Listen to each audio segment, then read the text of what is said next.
Deer girls, আপনারা যদি সিদ্ধান্ত নিয়ে থাকেন যে সামনে বিয়ে করবেন এবং সঠিক পাত্র খুঁজে পাচ্ছেন না, তাহলে আমি আপনাদেরকে সাজেস্ট করব যে একজন বার্সেলোনা ফ্যানকে বিয়ে করেন।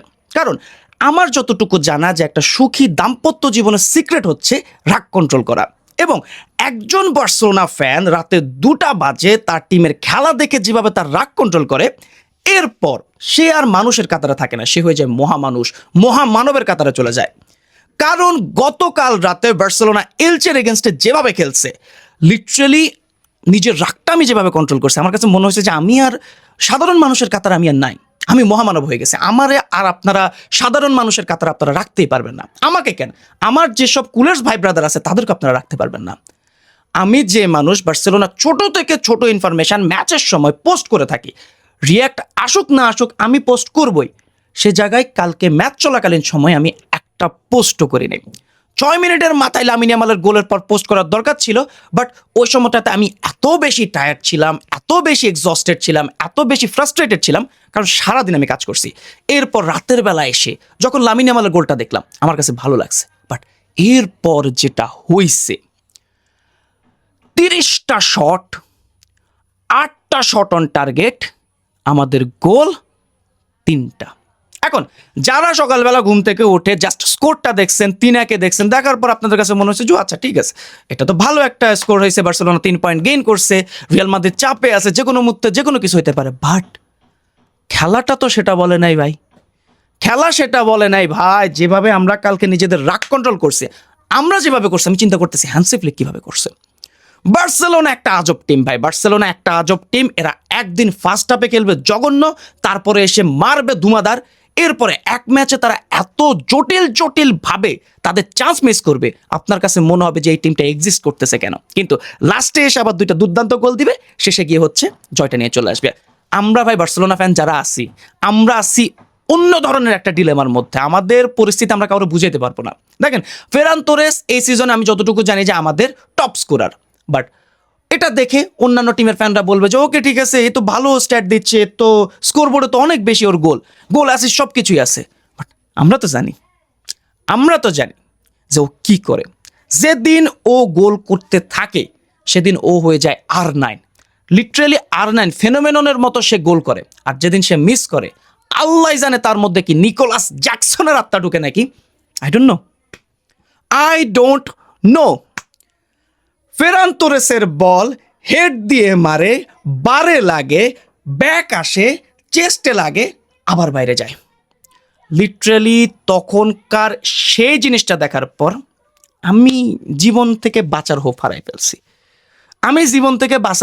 ফেলছি। আমার কাছে মনে হইতেছে যে কেন এই ম্যাচটা শেষ হচ্ছে না, কেন এই ফার্স্ট হাফ শেষ হচ্ছে না, আমি বুঝাইতে পারি না লিটারালি। যেমন রাশফোর্ডের কথাটা বলি, রাশফোর্ড কিন্তু খাতা কলমে কিন্তু তার স্কোর অনেক বেশি, তার গোল অ্যাসিস্টের পরিমাণ অনেক বেশি, যেটা অন্য কোনো দল যারা স্ট্যাটস দেখে প্লেয়ার সাইন করে তারা কিন্তু রাশফোর্ডে ইজিলি নিয়ে নেওয়ার চেষ্টা করবে, যে বলবো ও তো ভালো জিনিস দিচ্ছে, ও তো এতগুলো স্কোর করা তো একটা যে কোনো প্লেয়ারের স্বপ্নই হইতে পারে। সে জায়গায় কালকে সে যেভাবে আমাদেরকে টর্চার করছে, আমি কিন্তু ওরা খারাপ বলতেছি না, বাট কালকের ম্যাচে যেভাবে সে আমাদেরকে টর্চার করছে, আনবিলিভেবল। আপনারা ভাবতেছেন যে আমি ওভার রিয়াক্ট করতেছি, বাট না ভাই। রাতের 2টা বাজে যে খেলা দেখতে বসা, সারাদিন কাজ করার পর আমি বাসায় ঢুকছি রাতের 1:30 বাজে, সে জায়গায় 2টা থেকে আমি খেলা দেখতে বসছি, 4টা পর্যন্ত আমি খেলা দেখছি। দেখার পর আমি আমার টিমের জয়ও দেখছি, বাট এতগুলা মিস চান্স যখন আমি দেখছি, তারপর আমি জাস্ট নিজের সামলাই ঘুমাই গেছি। উঠলাম একটু আগে, উঠে জাস্ট ক্যামেরাটা খুলে আমি বলে দিতেছি, আমি জানি না যে টুইটারে কি হইতেছে, ইউটিউবে কি হইতেছে, আমি কিচ্ছু জানি না। আমি জাস্ট এখন উঠছে যে রাতের যে রাগটা আছে সেটা কোনো কমতেছে না, সেটা আমি এখন দেখাবো। কালকে শুরু থেকে বার্সেলোনার অ্যাপ্রোচটা ঠিক ছিল। দেখেন, কালকে আমি সারপ্রাইজ হয়েছি এই জন্য যে আমরা এতগুলো চান্স ক্রিয়েট করছি কেমনে, যেখানে আমাদের কাছে পেদ্রি নাই সেখানে আমরা এতগুলো চান্স কেমনে ক্রিয়েট করছি। বাট তখন এরপরে যা হয়েছে আমার কাছে মনে হইতেছে যে এতগুলো চান্স আমরা মিস করছি কেমনে।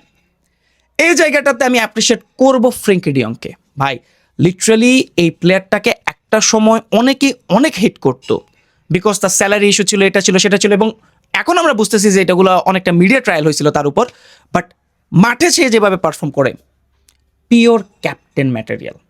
আমাদের টিমে আমরা এমন কিছু প্লেয়ার পাইছি যারা এই ব্যাচটার জন্য লড়ে। দেখেন, বার্সেলোনা টিমের শক্তি এই জায়গায় যে তারা ভাই ব্রাদার এফসি, এখন আবার ক্রসবার এফসি হয়েছে যে যেই মারে ড্যানি অলমোর শট বারে লাগতেছে, ফেরান তোরেসের শট বারে লাগতেছে, রাশফোর্ডের শট বারে লাগে, এটা লাগে সেটা ভিন্ন কথা, বাট ভাই brother FC is on another level.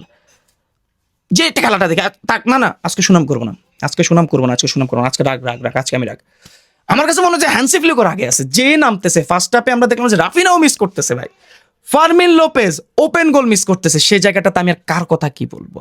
ম্যাচে আমি কোনো ট্যাকটিক্যাল অ্যানালাইসিস করবো না, কারণ আমি সেম জিনিসটা দেখছি এর আগে যে এলচের এগেনস্টে আমরা ম্যাচটা খেলছিলাম, মানে লাস্ট ম্যাচের আগে যখন আমরা তাদের মুখোমুখি হয়েছিলাম, সেম প্লেয়াররাই কিন্তু স্কোর করছিল, Lamine Yamal, Ferran Torres, Rashford, এই ম্যাচও same, but the difference is আমরা এই ম্যাচে 30টা শট করছি, 30টা। খেলা দেখে আমি জাস্ট চিন্তা করতেছিলাম যে লা লিগার অন্যান্য টিমগুলো হচ্ছে একটা গোল দেওয়ার পর তারা হচ্ছে লো ব্লকে চলে যায়, বাট কালকে এলচে ওদেরকে আসলে তালি দেওয়ার মতো, তারা কিন্তু তখনও প্রেস করতেছিল। বার্সেলোনার যে লাস্ট ম্যাচটা হয়েছে ইউসিএল-এ কোপেনহেগেনের এগেনস্টে, সেখানে আমি একটা জিনিস দেখছিলাম যে বার্সার মিডফিল্ডকে যখন অনেক বেশি প্রেস করা হয় তখন তারা বল লুজ করে। আমার কাছে মনে হয় যে এলচের যে কোচ আছেন উনি সেই জিনিসটা ভালো মতো খেয়াল করছেন, যার কারণে ওনার প্লেয়ারদের আমি দেখলাম যে বারবার ম্যান টু ম্যান তারা হচ্ছে প্রেস করতেছিল, যখনই তারা বল লুজ করতেছে তখনই তারা প্রেস করতেছিল, যার কারণে বলও কিন্তু আমরা ছেড়ে দিচ্ছিলাম। কিন্তু এরপর বল যখন আমরা রিগেইন করলাম, আমরা যখন চান্স ক্রিয়েট করলাম, আবার মিস করলাম। কতটা ফ্রাস্ট্রেটেড একটা গেম গেছে, বাট এখানে কিছু প্লেয়ারকে আমি অ্যাপ্রিসিয়েট করতে হবে। সবার আগে আমি করবো হচ্ছে জোয়ান গার্সিয়াকে, সেমভাবে সেম ফ্লোতে সেমভাবে সে সেভ দিয়ে যাচ্ছে। কালকে তার এমন কিছু সেভ ছিল যেগুলো যদি গোলে কনভার্ট হইতো আমার কাছে মনে হয় যে আমরা এই ম্যাচটা হারতামও, কারণ আমাদের প্লেয়াররা অনেক বেশি ফ্রাস্ট্রেটেড হয়ে যাচ্ছিল, তারা নিজেরাও যে এতগুলো চান্স আমরা কেমনে মিস করতেছি। লিটারালি 1v1 হইতে শুরু করে বারে লাগা হইতে শুরু করে ভাগ্য পর্যন্ত আমাদের কাছে ছিল না, বাট দেন অ্যাগেন লাস্ট পর্যন্ত 3টা গোল আমরা দিছি। এই ম্যাচ থেকে আমি একটা জিনিস দেখলাম যে আমাদের ম্যান অফ দ্য ম্যাচ যে হয়েছে মানে লামিন ইয়ামাল, যেটা আস্তে আস্তে ম্যাচিউর হচ্ছে। অনেকে অনেক কথা বলতেছে যে সে রাইট উইংয়ে ঠিক মতো খেলতে পারতেছে না, তাকে কি ফলস নাইনে ট্রাই করা উচিত কিনা। না ভাই, ওর বয়স এখনো কম, ও যেভাবে খেলতেছে ওর বেস্টটা দিতেছে, যেটাই আমার কাছে মুখ্য। সত্যি কথা বলতে এটাই আমার কাছে মুখ্য যে সে এখন নট জাস্ট সে অ্যাটাক করে, বাট সে ডিফেন্ড করতেছে। বার্সেলোনার 2 যে উইঙ্গার আছে, এক সাইডে রাফিনা, এক সাইডে লামিন ইয়ামাল, 2টা প্লেয়ার যেভাবে তারা প্রেস করে, যেভাবে তারা ডিফেন্সে আসে, লামিন ইয়ামাল খুব একটা প্রেস করে না, বাট সে যেভাবে ডিফেন্সিভ ওয়ার্কে এসে হেল্প করে, আনবিলিভেবল। ফ্লিকের সিস্টেম চাই এটা। দেখেন, যখন আপনার টিম হাইলাইন নিয়ে খেলবে তখন আপনাকে প্রথমত হইতে হবে সবাইকে বল প্লেয়িং ফুটবলার, গোলকিপার হতে শুরু করে অ্যাটাকার পর্যন্ত সবাইকে পাস দেওয়া জানতে হবে, যে আমাকে যখন অপোনেন্ট প্রেস করবে আমি যেন বলটা নিয়ে দিতে পারি।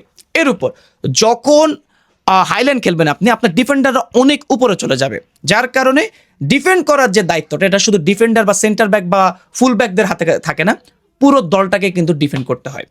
সো সেই জায়গাটাতে আমরা যখন এই 2টা উইঙ্গারকে পাইছি যারা অনেক বেশি পরিশ্রম করে মাঠের মধ্যে, তাহলে আমাদেরকে বলতে হয় যে আমরা আসলে ভাগ্যবানই বলা চলে। ড্যানি অলমোকে নিয়ে একটু কথা বলি।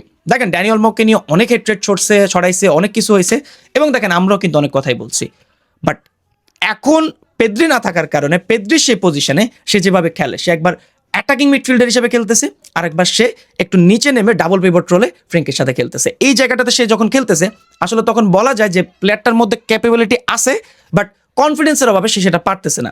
এবং কালকেও সে শর্ট করছে, বারে লাগছে। এই বলটা যদি গোল হইতো আমার কাছে মনে হয় পরবর্তী ম্যাচ যেগুলো আছে সেগুলোতে আমরা আরো বেটার একটা ভার্সন দেখতে পারতাম ড্যানি অলমোর। বাট যাই হোক, at the end of the day 3 point পাইছি। আজকে রিয়াল মাদ্রিদ শুধু তাদের কাজটা করে দিলে হয়, তারা যদি ড্র বা হারে তাতে আমাদের হবে।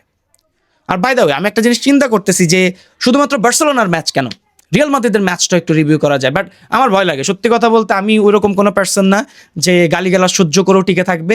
আমার চামড়া একটু নরম ভাই, আমার গন্ডারের চামড়া না যে আমি এত গালি সহ্য করতে পারবো। আমার কাছে মনে হয় যে আমার 1000 রিয়েক্ট আসলে 200-300 ভাই ব্রাদার কমেন্ট করলে আমার এতে হয়, কিন্তু আমার দরকার নেই যে হাজার হাজার কমেন্ট যেখানে আমার মা মাসিদের গালিগালাজ করবে জাস্ট আমার সাথে আপনার অপিনিয়ন মিলে না দেখে। বাট আপনারা জানাতে পারেন যে আমি কি রিয়াল মাদ্রিদের ম্যাচগুলো আস্তে আস্তে রিভিউ করা স্টার্ট করবো কিনা। রিয়াল মাদ্রিদ, প্রিমিয়ার লিগ, দেখেন আমি কিন্তু ম্যাচ সবগুলোই দেখি, বাট আমি বলি না একটা কারণে, কারণ আমি যখন জার্সি পরে থাকি বার্সেলোনার, পিছনে যখন মেসিকে দেখা যায় তখন অনেক হচ্ছে শুরুতে জাজ করে না, এবং শুরুতে হচ্ছে আমার কথাগুলো না শুনে জাস্ট গালিগালাজ করে, এই জন্য আমি মেনলি বানাই না। বাট যদি আমার বিগ যাইতে হয় আমার এগুলো পদক্ষেপ নিতে হবে, বাট আপনাদের সাজেশন ছাড়া আমি কিছু করবো না। দেখি আপনারা কি বলেন। তো আজকের এই ভিডিওটা কেমন লাগছে সেটা কমেন্ট করে জানান। অনেকটা ফান ওয়েতে কথা বললাম, আসলে কি বলবো, ম্যাচটা দেখে মাথাটা আসলে খারাপ হয়ে গেছিলাম। রাতের 1টা বা 1:30 বাজে আমি ঘরে ঢুকছিলাম।